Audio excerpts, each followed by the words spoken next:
In a city where whispers held more power than shouts, justice didn't arrive with sirens. It arrived quietly on stilettos under stormy skies. The sterling courthouse loomed in the morning mist like a monument to forgotten promises. Its steps, usually buzzing with hurried lawyers and stressed defendants, were hushed, almost reverent.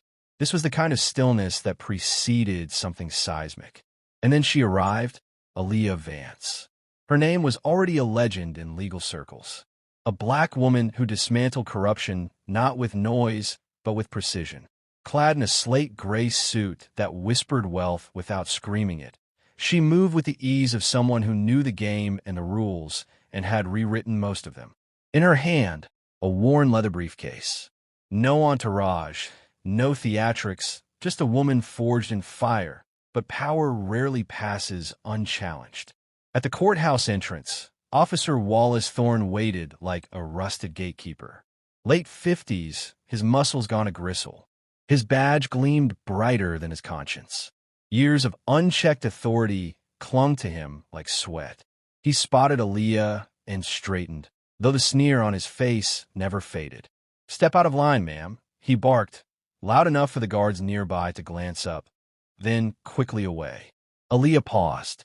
Her voice, when it came, was silk wrapped around steel. "Is there a reason?" "No visible ID. Court policy." Without a word, she slipped her hand into her jacket and pulled out a federal identification card. She extended it with 2 fingers, her gaze unreadable. Wallace snatched it, without so much as a glance. Then, in an act so casual it bordered on theatrical, he stuffed it into his pocket. "I would like that returned," she said evenly.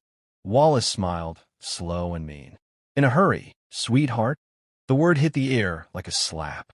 Behind them, a young officer, a woman barely out of training, winced. She shifted uncomfortably, caught between hierarchy and conscience. Aaliyah didn't rise to the bait. "I have a hearing in courtroom 6. Then you'll follow my protocol. Random search." The phrase felt like a trap. She could have argued. Instead, she studied him, eyes narrowing slightly. "I see."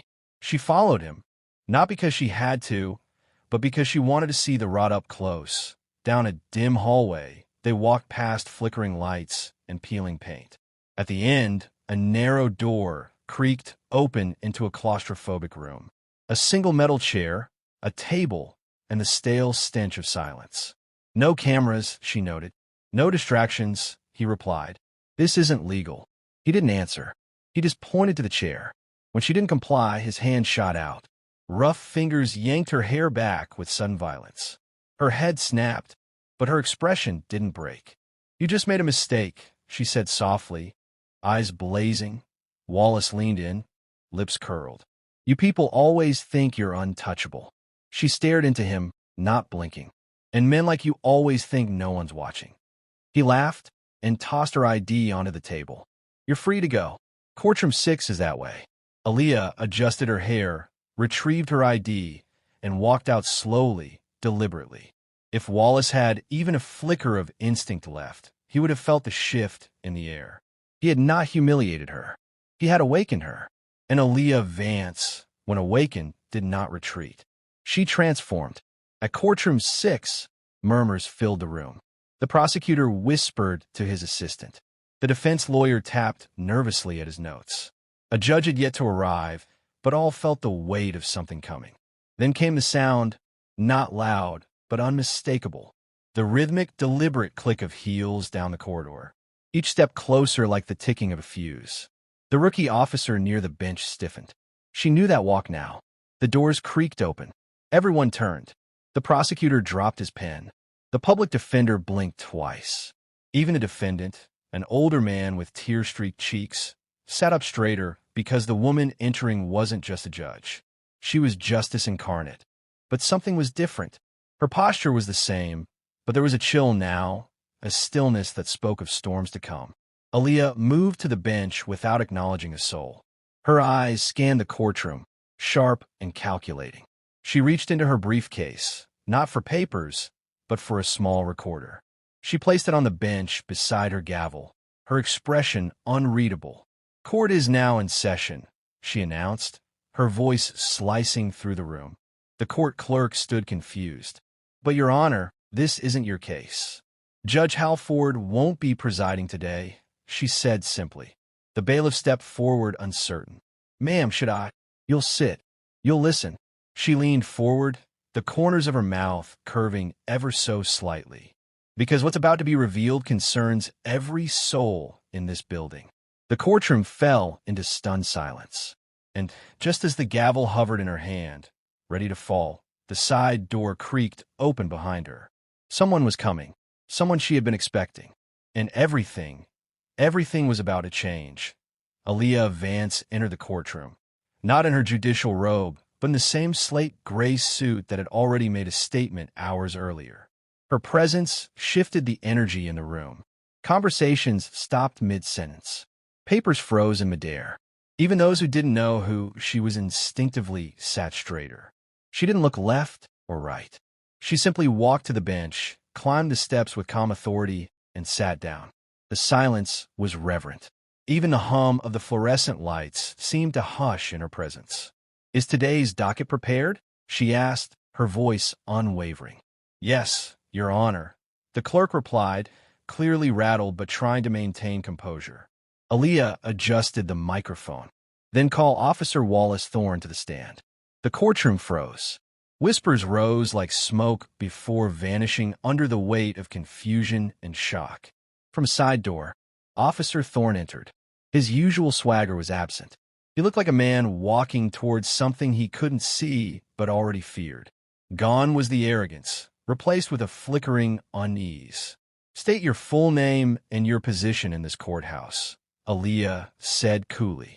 Wallace Thorne, court officer, 14 years. Aaliyah leaned forward, her fingers steepled.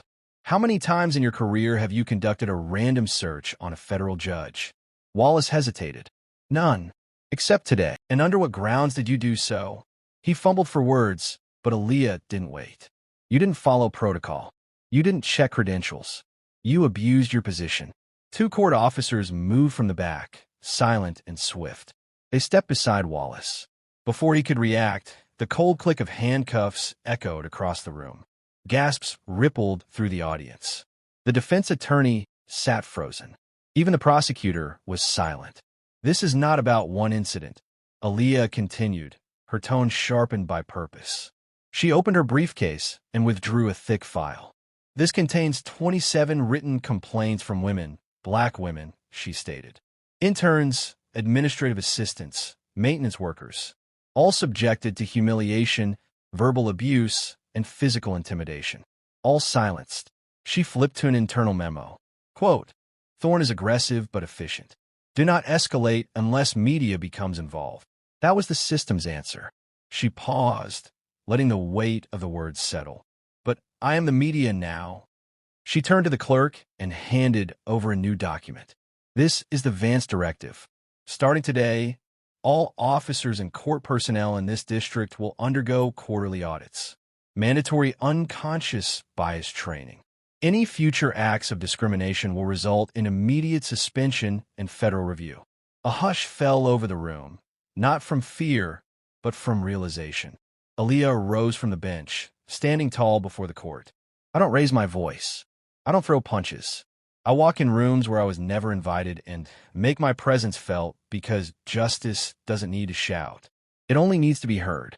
Outside the courthouse, a quiet crowd had gathered. No chants, no noise, just people watching, waiting. When Aaliyah stepped out onto the stone steps, this time in full judicial robes, the crowd didn't cheer. They stood, because they understood justice had finally arrived. And this time, it looked like her.